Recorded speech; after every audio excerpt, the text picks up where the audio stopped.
As mãos me tremiam tanto que quase deixei cair o telefone. Do outro lado da linha, a voz fria do gerente bancário ainda ecoava em meus ouvidos. Senhora Helena, tem 48 horas para desocupar o imóvel. 48 horas. Após 30 anos pagando aquela casa, após criar meu filho naquelas paredes amareladas pela fumaça dos cigarros do meu falecido marido, após transformar cada canto em memória. 48 horas. Meus dedos, enrugados mas ainda ágeis de tanto bordar e cozinhar para outros, discaram automaticamente o número que sabia de cor.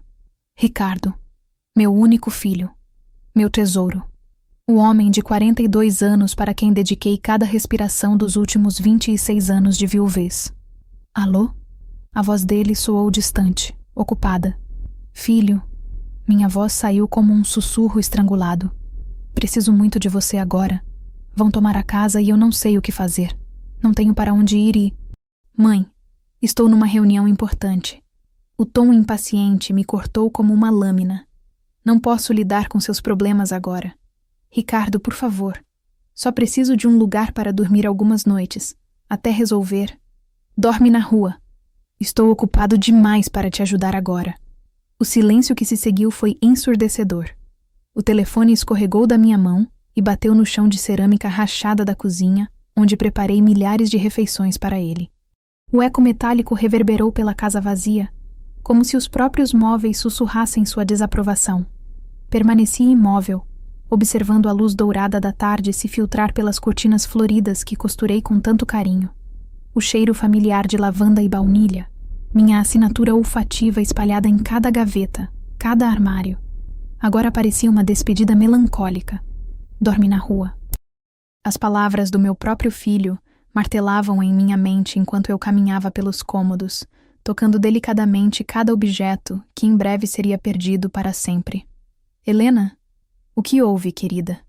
A voz suave de Dona Eulália me trouxe de volta à realidade. Minha vizinha de 73 anos estava parada no portão, seus olhos azul claros cheios de preocupação. Não consegui falar. As lágrimas que reprimi durante a ligação finalmente brotaram, quentes e salgadas, escorrendo pelo meu rosto.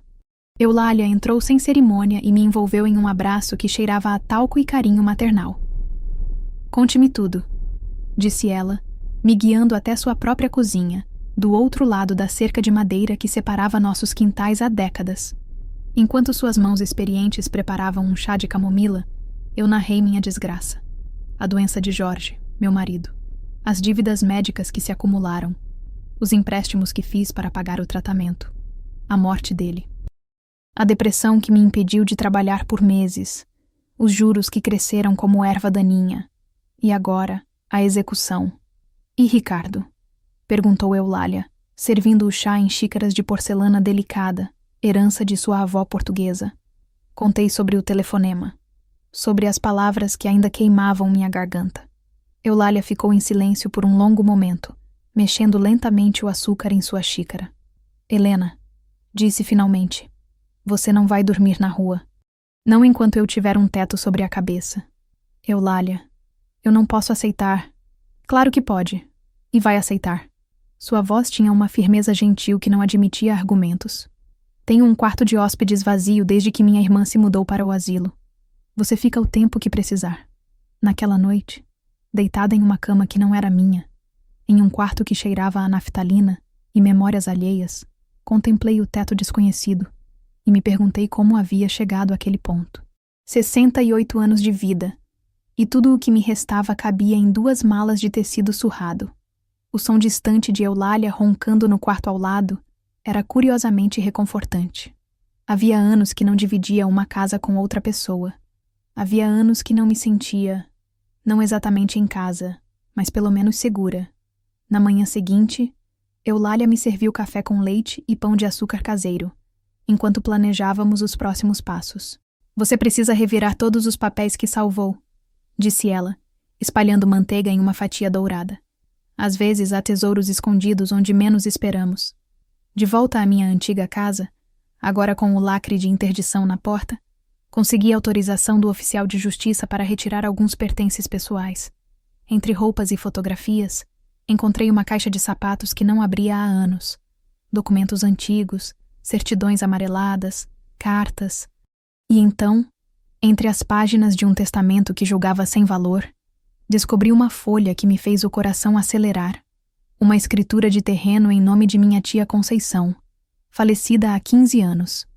Um terreno em Águas Claras, cidadezinha a 80 quilômetros daqui. Um terreno que, pelo que eu entendia da linguagem jurídica rebuscada, havia sido deixado para mim. Eulália! Gritei, correndo para sua casa com o documento na mão. Olha isso! Ela ajustou os óculos de leitura e examinou o papel cuidadosamente. Helena, querida, disse devagar, isso pode ser sua salvação. Naquela tarde, ligamos para um advogado recomendado pelo genro de Eulália. Dr. Mendes confirmou. Eu era a legítima proprietária de um terreno de 2.000 metros quadrados nos arredores de Águas Claras. Um terreno que, segundo ele, poderia ter algum valor se a região estivesse se desenvolvendo. A senhora precisa ir até lá verificar as condições da propriedade, aconselhou o advogado, e dar entrada no processo de regularização da herança. Pela primeira vez em meses, senti uma faísca de esperança acendendo em meu peito. Talvez o destino não tivesse terminado comigo ainda. A viagem de ônibus até Águas Claras levou 2 horas através de paisagens que eu havia esquecido que existiam. Campos verdes pontilhados de gado, casas de fazenda com varandas amplas, pequenas cidades onde o tempo parecia ter desacelerado propositalmente. Águas Claras me recebeu com ruas de paralelepípedo, praça central sombreada por ficus centenários, e aquele ritmo provincial que meu coração urbano levou alguns minutos para compreender. As pessoas cumprimentavam estranhos, sorriam sem motivo aparente. Paravam para conversar em esquinas como se o tempo fosse um conceito negociável. O terreno ficava na Rua das Acácias, nome que me fez sorrir pela primeira vez em semanas. Quando o táxi me deixou no endereço, quase não acreditei no que via. Não era apenas um lote vago. Era um pequeno sítio com uma casa simples de tijolos aparentes, cerca de madeira pintada de branco, embora descascada, e árvores frutíferas que cresciam livremente pelo quintal. A casa estava trancada, mas conseguia espiar pelas janelas. Móveis cobertos por lençóis, piso de tábuas corridas, uma cozinha com fogão a lenha. Primitivo, mas sólido. Real. A senhora deve ser Helena, disse uma voz atrás de mim. Virei-me e vi um homem de meia idade, chapéu de palha na cabeça, sorriso gentil. Sou Antônio, vizinho. Cuidei do terreno da dona Conceição todos esses anos, esperando alguém da família aparecer. Conversamos por 1 hora na sombra de uma mangueira carregada. Antônio me contou sobre minha tia, que viveu ali os últimos 20 anos de vida em completa paz e felicidade. Me mostrou o poço artesiano, o galinheiro vazio, a horta que ainda produzia couve e almeirão sem cuidados. Dona Conceição sempre dizia que essa terra estava esperando alguém especial, disse Antônio, ajustando o chapéu contra o sol. Alguém que precisasse de um novo começo. Ao retornar para a casa de Eulália naquela noite, minha mente fervilhava de possibilidades. Vender o terreno seria a opção mais prática. Mas algo na tranquilidade daquele lugar, no perfume de jasmim que brotava espontaneamente junto à cerca, na lembrança do sorriso sincero de Antônio, me fazia hesitar. Você precisa conhecer nossa turminha de quinta-feira, disse Eulália na manhã seguinte, ajustando seu chapéu de igreja. São mulheres como nós, Helena, mulheres que sabem o que é a vida. A Igreja do Sagrado Coração, construção simples de paredes caiadas, abrigava no salão paroquial um grupo de 8 senhoras que se reunia semanalmente para bordar, tricotar e, principalmente, conversar. Eulália me apresentou como sua amiga que estava passando por um momento difícil. Todas nós já passamos por momentos difíceis, disse Dona Zélia, a líder informal do grupo. Ex-professora primária, viúva há 10 anos, ela tinha aquela autoridade natural de quem passou décadas educando crianças. O segredo é não passar sozinha. Carmen, ex-costureira de 82 anos, contou como perdeu a oficina em um incêndio e recomeçou a vida aos 70. Marli, que enviuvou aos 50 e criou 4 filhos sozinha vendendo doces na porta da escola. Isabel, que sobreviveu a um marido alcoólatra e hoje administrava uma pequena pensão. Enquanto eu tentava decifrar um ponto de bordado que Eulália insistiu que eu aprendesse, Essas mulheres compartilhavam histórias de superação com a naturalidade de quem discute a receita do pão. Não havia dramatização, não havia autocomiseração. Havia apenas vida crua, honesta, temperada com a sabedoria que só vem com as décadas. E você, Helena? Perguntou Dona Zélia. O que pretende fazer agora? Contei sobre o terreno em Águas Claras, sobre a possibilidade de venda, sobre minha incerteza. As mulheres me escutaram em silêncio, mãos ocupadas com linhas e agulhas, rostos concentrados. Sabe, disse Carmen finalmente, quando você tem medo de tomar uma decisão, geralmente é porque já sabe qual é a certa, mas está com medo de assumir. Suas palavras me acompanharam durante toda a semana. Medo de assumir o quê? Medo de recomeçar? Medo de descobrir que era capaz de ser feliz sem Ricardo, sem a aprovação de ninguém?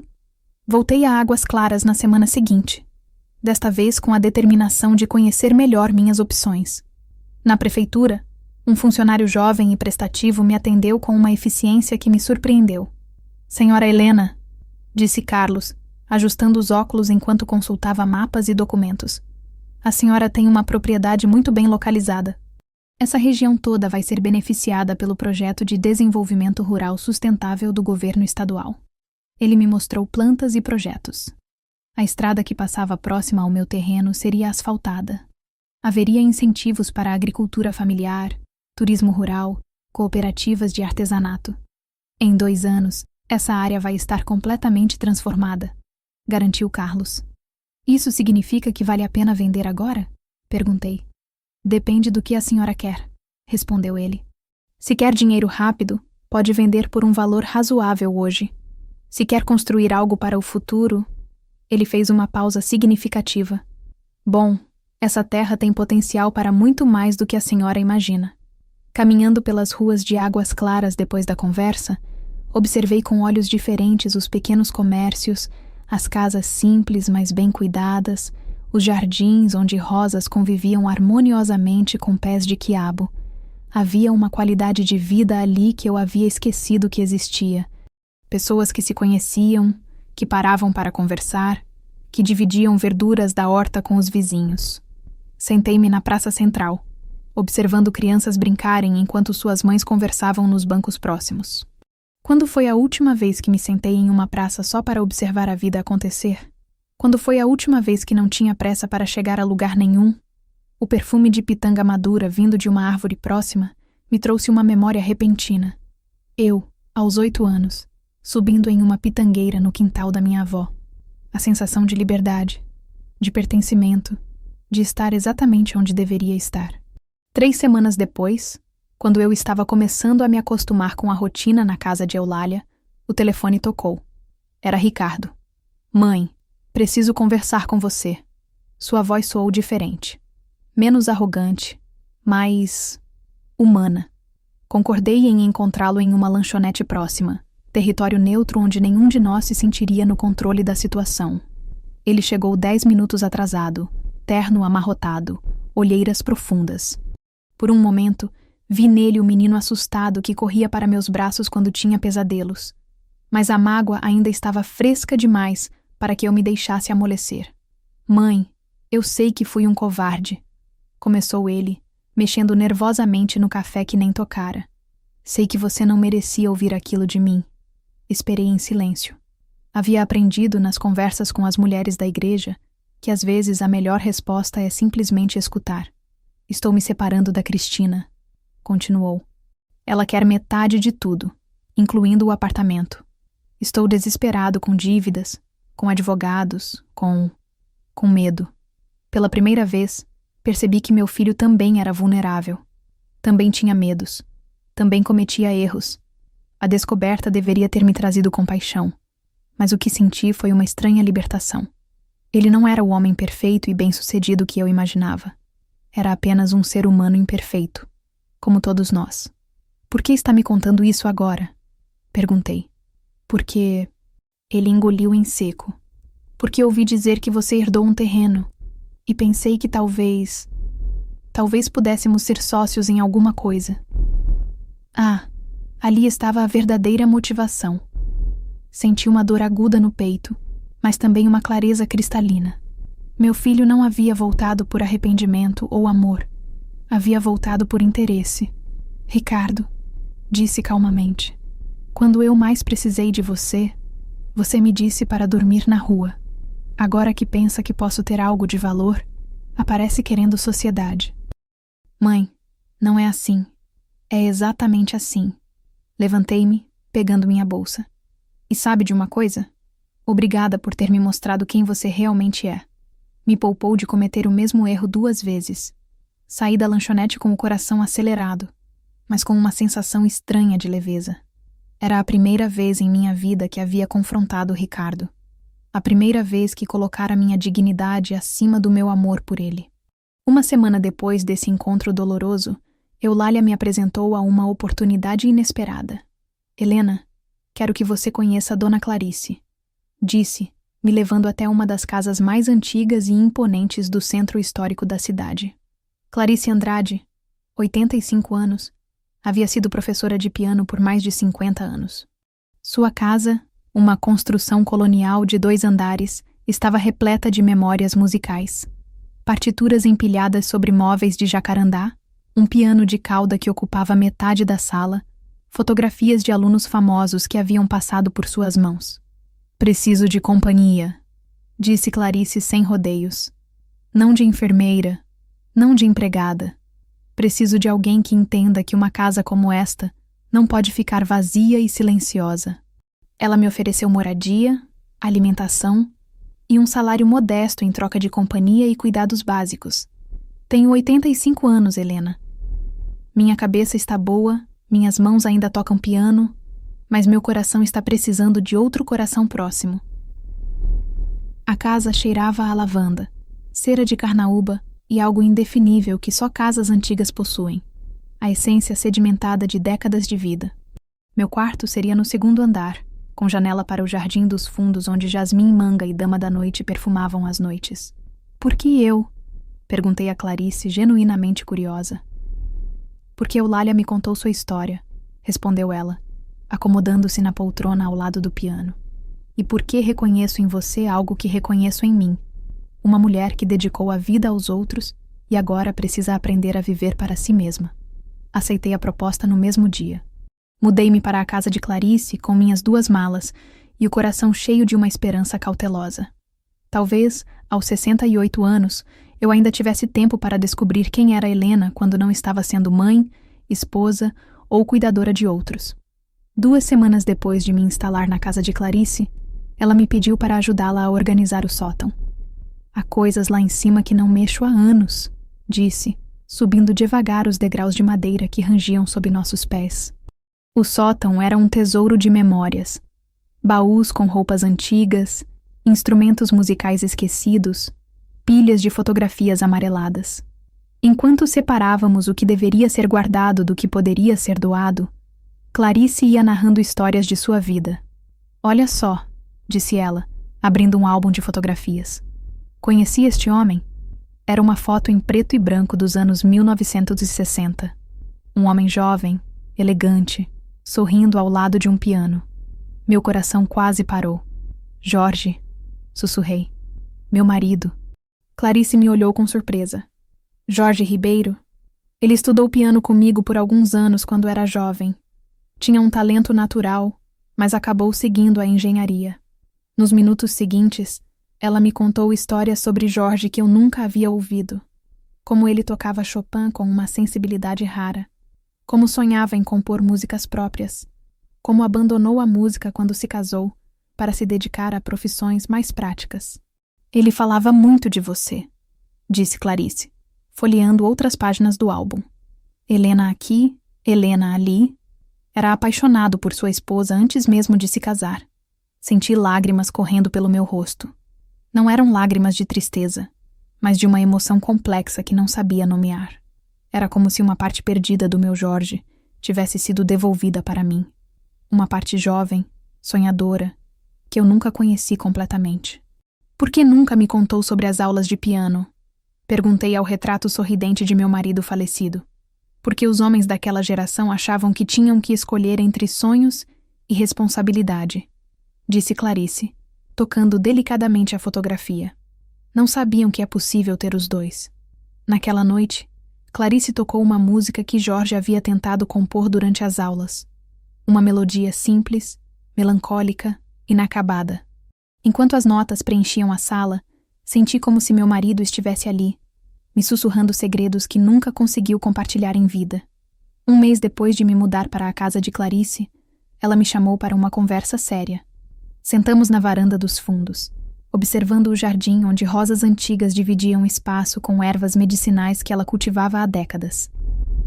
Helena, começou ela, servindo chá em xícaras de porcelana pintada à mão. Quero te fazer uma proposta que pode parecer maluca. Esperei, mastigando um biscoito de polvilho que havia preparado naquela manhã. Esta casa está grande demais para mim sozinha, continuou Clarice. E existe uma tradição nesta cidade que está se perdendo. As casas de convivência. Lugares onde mulheres da nossa idade podem viver juntas, compartilhar experiências, cuidar umas das outras. Ela me mostrou plantas antigas da casa, desenhos que havia feito durante as noites de insônia. Podemos transformar o segundo andar em apartamentos pequenos, mas confortáveis.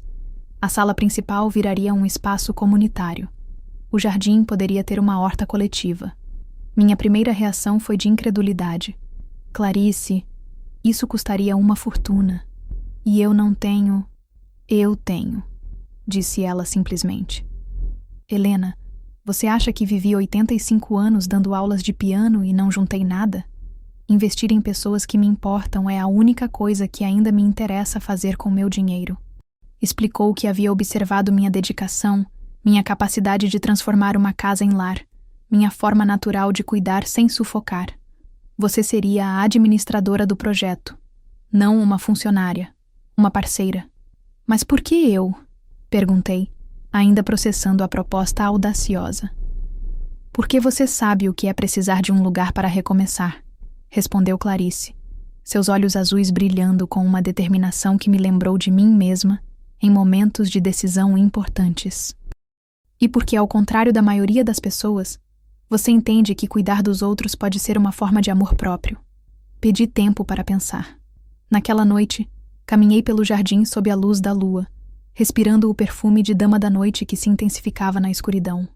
Pela primeira vez em minha vida, alguém estava me oferecendo não apenas um emprego ou um favor, mas uma parceria baseada no reconhecimento de minhas qualidades. Quando a notícia sobre o projeto da casa de convivência se espalhou pela vizinhança, a reação não foi exatamente positiva.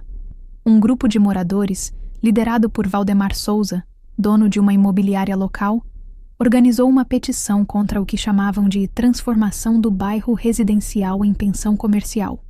Isso vai trazer barulho, movimento excessivo, desvalorização dos imóveis, declarou Valdemar em uma reunião na Associação de Moradores, da qual participei com o estômago embrulhado de nervosismo. Era a primeira vez em minha vida que estava sendo questionada publicamente sobre uma decisão. Durante décadas, minhas escolhas haviam se limitado ao âmbito doméstico. Que roupa vestir, que comida preparar, como educar Ricardo. Agora, 15 pessoas me olhavam esperando uma defesa convincente de um projeto que eu mesma ainda estava aprendendo a entender. Senhor Valdemar, consegui dizer, surpresa com a firmeza de minha própria voz. O que planejamos não é uma pensão comercial. É um lar coletivo para mulheres que, como eu, descobriram que solidão não combina com dignidade. Expliquei o conceito, os cuidados que tomaríamos com a preservação da casa histórica, os benefícios que mulheres experientes poderiam trazer para a comunidade. Mas percebi, pelo conjunto de expressões céticas, que precisaria de mais do que palavras para vencer aquela resistência. Foi quando tive uma ideia. Que tal conhecerem o projeto através do paladar? Sugeri. Organizemos um evento no jardim da casa. Vocês provam nossa comida, conhecem nossas intenções e depois decidem se somos uma ameaça ou uma adição positiva ao bairro. A proposta gerou murmúrios de curiosidade. Comida, descobri, é uma linguagem universal de paz. O evento aconteceu numa tarde de sábado ensolarada. Clarice e eu passamos 3 dias preparando. Tortas salgadas, doces tradicionais, pães caseiros, geleias de frutas do quintal. As mulheres do grupo da igreja vieram ajudar. cada uma trazendo sua especialidade culinária. O jardim foi decorado com flores colhidas na hora e toalhas bordadas que Eulália contribuiu. O aroma de comida caseira se espalhava pelas ruas vizinhas, atraindo não apenas os convidados oficiais, mas também curiosos que apareceram espontaneamente. Enquanto servia uma fatia de torta de palmito para uma vizinha cética, ouvi ela comentar: "Nossa, fazia anos que não comia uma torta como esta. Me lembra da minha avó." Era exatamente isso. Não estávamos apenas servindo comida. Estávamos servindo memórias afetivas, conexões emocionais que transcendiam preconceitos e resistências. Valdemar apareceu tarde, claramente contrariado por ter que cumprir compromisso social.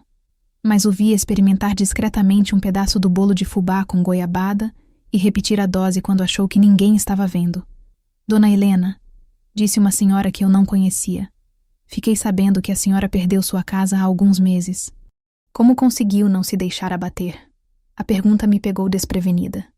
Olhei ao redor, vendo mulheres de diferentes idades conversando animadamente, crianças correndo entre as árvores frutíferas, o sol dourado filtrando pelas folhas da mangueira centenária.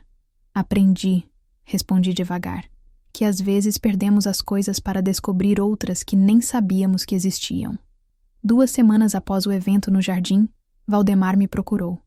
Eu estava podando as roseiras quando ele apareceu, chapéu na mão, expressão menos hostil do que de costume. "Dona Helena, preciso confessar uma coisa", disse ele, sentando-se no banco sob a jabuticabeira. "Não sou contra o projeto de vocês por causa do bairro. Sou contra porque quero comprar esta casa há anos. A honestidade me desarme." Parei de podar e o observei cuidadosamente. "Minha falecida esposa sempre sonhou em abrir um restaurante nesta casa", continuou ele, voz embargada. "Ela dizia que cozinhar era sua forma de amar o mundo. Quando ela morreu, há 5 anos, pensei que realizar o sonho dela seria uma forma de mantê-la viva." Compreendi naquele momento que sua oposição não vinha de maldade, mas de luto, de uma dor não resolvida que se manifestava como teimosia e interesse comercial. "Valdemar", disse suavemente, "sua esposa cozinhava?" "Como um anjo", respondeu, os olhos úmidos. "Esta torta de palmito que vocês serviram, Maria fazia igual mesmo." Sentei-me ao lado dele no banco, respirando o perfume doce das jabuticabas maduras que caíam suavemente sobre nossas cabeças. "E se", sugeri cuidadosamente, "em vez de comprar a casa, você ajudasse a torná-la um lugar onde o sonho da Maria pudesse de alguma forma se realizar? Um lugar onde mulheres cozinham com amor, onde receitas são compartilhadas, onde a comida é uma forma de cuidado?" Ele ficou em silêncio por muito tempo. Uma jabuticaba caiu em sua mão, e ele a comeu devagar, como se provasse não apenas a fruta, mas também uma possibilidade que não havia considerado antes. "Vocês me deixariam contribuir com o projeto?" perguntou finalmente. "Valdemar", respondi sorrindo. "Um homem que ama tanto sua esposa falecida que quer honrar seus sonhos sempre será bem-vindo em um lugar dedicado ao cuidado." Naquele momento, senti que havíamos vencido não apenas uma resistência, mas transformado um obstáculo em aliança. Valdemar se tornou nosso primeiro apoiador masculino, oferecendo sua experiência em reformas e construção. 18 meses se passaram desde aquele telefonema devastador que mudou minha vida para sempre. Enquanto escrevo estas palavras na varanda dos fundos da casa que se tornou meu verdadeiro lar, posso ouvir o som suave do piano de Clarice, misturado às risadas das mulheres que hoje fazem parte da minha família escolhida. A casa de convivência, Jardim das Segundas Chances, floresceu além de nossos sonhos mais otimistas. 4 mulheres moravam conosco. Carmen, que trouxera suas máquinas de costura e oferecia aulas de artesanato. Isabel, cuja experiência com pensão se revelou inestimável para a organização da casa. Uma nova integrante, Sônia, viúva recente que encontrou em nossa convivência a força para superar o luto. E Marina, divorciada aos 60, que descobriu na jardinagem sua nova paixão. A rotina da casa desenvolveu-se naturalmente. Acordávamos cedo para o café comunal na cozinha ampliada, cada uma contribuindo com sua especialidade. Eu com os pães, Clarice com geleias caseiras, Carmen com bolos simples mas deliciosos. As manhãs eram dedicadas a atividades individuais. Eu cuidava da administração, Clarice dava aulas particulares de piano, as outras se dedicavam a seus projetos pessoais. As tardes eram nosso momento mais precioso. Reuníamo-nos na sala principal, cada uma com sua ocupação manual, bordado, tricô, costura, leitura, mas compartilhando conversas que variavam de receitas culinárias a filosofias de vida. O som do piano de Clarice fornecia trilha sonora suave para esses encontros, criando uma atmosfera de paz que visitantes frequentemente comentavam. O jardim floresceu sob os cuidados de Marina, que transformou canteiros abandonados em horta produtiva e jardim ornamental. O perfume de manjericão, alecrim e lavanda se misturava ao doce aroma das flores que ela plantara estrategicamente para garantir cores e fragrâncias durante todas as estações. Valdemar cumpriu sua promessa, supervisionando pessoalmente cada detalhe da reforma. Instalou um sistema de aquecimento solar, reformou completamente a cozinha mantendo seu charme original e criou um espaço multiuso no antigo porão onde organizávamos oficinas abertas à comunidade.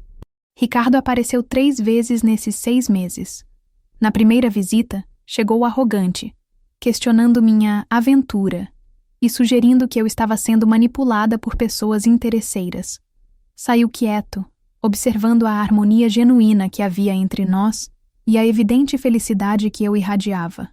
Na segunda visita, trouxe o divórcio finalizado e uma tentativa de pedido de desculpas disfarçado de presente caro, um tablet que facilitaria minha vida. Agradeci educadamente, mas expliquei que minha vida não precisava de facilitação. Precisava de autenticidade. Na terceira visita, que aconteceu na semana passada, ele chegou diferente. Mais humilde, genuinamente curioso sobre nosso projeto. Sentou-se conosco para o almoço domingueiro, ouviu histórias das mulheres, ajudou Marina no jardim. Quando estava saindo, me abraçou e sussurrou: "Mãe, você parece mais feliz do que eu lembro de ter visto nos últimos 20 anos." Tinha razão. Estava feliz de uma forma que não conhecia antes. Não era a felicidade dependente da aprovação alheia que busquei durante décadas. Era uma felicidade que vinha de dentro, construída sobre a certeza de que minha vida tinha propósito, de que minhas habilidades eram valorizadas, de que eu pertencia a algum lugar por escolha própria. O terreno em Águas Claras permanecia intocado, mas não esquecido. Decidira mantê-lo como reserva para o futuro, talvez para expandir nosso projeto, ou simplesmente como símbolo de que sempre haveria um plano B. A terra de tia Conceição aguardaria pacientemente, como aguardara por 15 anos, o momento certo de florescer. Nesta manhã de domingo, enquanto escrevo estas memórias na varanda dos fundos, observo Marina colhendo tomates para o almoço, Carmen ensinando ponto cruz para 2 vizinhas adolescentes, Isabel organizando as flores que Valdemar trouxe do viveiro de sua cunhada. Clarice toca uma valsa suave na sala, e o som se mistura aos passarinhos que fizeram ninhos nas árvores frutíferas. O perfume de jasmim-manga anuncia a chegada da noite, e em breve nos reuniremos para o jantar comunitário. Sônia preparou sua especialidade, lasanha de berinjela, e esperamos a chegada de Eulália, que agora janta conosco todos os domingos, desde que percebeu que sua casa estava silenciosa demais para uma mulher acostumada à companhia. Aos 68 anos, descobri que recomeçar não significa apagar o passado ou fingir que as dores não existiram. Significa escolher construir sobre as ruínas, plantar flores onde antes havia apenas terra árida, transformar cicatrizes em sabedoria. O telefonema que destruiu minha vida antiga foi, percebi agora, o empurrão que precisava para descobrir uma vida nova. Uma vida onde sou Helena, não porque sou mãe de alguém ou esposa de alguém, mas porque sou Helena, com meus talentos únicos, minha capacidade de amar sem se anular, minha força que nem eu mesma conhecia completamente. Esta noite, antes de dormir, vou até a janela do meu quarto e observo as luzes das casas vizinhas. Em cada uma delas, imagino, existem histórias de recomeços possíveis, mulheres que talvez precisem apenas de coragem para descobrir que nunca é tarde para florescer. Minha história não termina aqui. Ela recomeça a cada manhã, com o aroma do café que preparo para pessoas que escolheram dividir comigo não apenas uma casa, mas a arte delicada de envelhecer com dignidade, propósito e, principalmente, alegria. O Jardim das Segundas Chances não é apenas o nome de nossa casa. É a metáfora de nossas vidas, sempre prontas para uma nova estação, sempre capazes de produzir flores inesperadas, sempre oferecendo sombra e frutos para quem se aproxima com sinceridade. E se alguém me perguntasse hoje qual foi o momento exato em que minha vida mudou, eu responderia sem hesitar. Foi quando descobri que ser rejeitada por quem não nos valoriza é, na verdade, ser libertada para encontrar quem realmente nos enxerga.